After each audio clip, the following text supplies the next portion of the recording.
Well, the White House is slamming the Twin Cities for being a sanctuary jurisdiction for undocumented immigrants. It's in response to the recent arrest of an Ecuadorian national here illegally who is now accused of killing a Minneapolis woman in a head-on crash. That crash happened last August, but German Yangaria Inga was only charged this past week and made his first court appearance this afternoon. Lou Raguse is here to break down this very complicated case. Lou? Julia, Hennepin County Jail spokesperson says that they had to release German Yangaria Inga last year because he was not criminally charged. And they say ICE detainer holds that are not signed by a judge are unconstitutional. The crash was brutal. Last August in North Minneapolis, 35-year-old German Yangaria Inga, an Ecuador national in the country illegally, crossed the center line at Lowry and James Avenue while allegedly driving drunk, unlicensed, and uninsured, and smashed into another driver head-on. The driver of this white Dodge Durango, 31-year-old Victoria Harwell, was killed.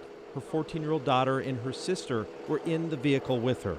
Minneapolis police arrested Yangaria Inga, whose blood alcohol content was allegedly more than twice the legal limit.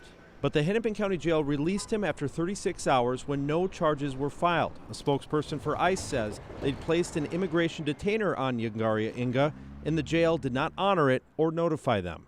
Concerning the charges, a Hennepin County Attorney's Office spokesperson says Minneapolis police waited until they had the results of a toxicology report to submit the case to us, as is appropriate and common.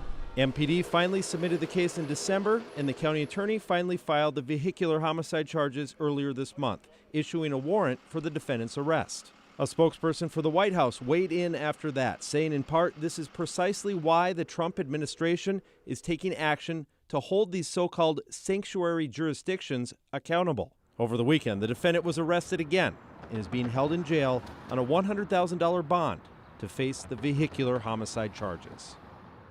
Attorney General Keith Ellison did not put the so-called sanctuary policies in place until this year. The jail spokesperson says a court ruling makes it unconstitutional to hold an uncharged suspect without an order signed by a judge. And she said that they do work with ICE on cases where they have that signed warrant. Julie.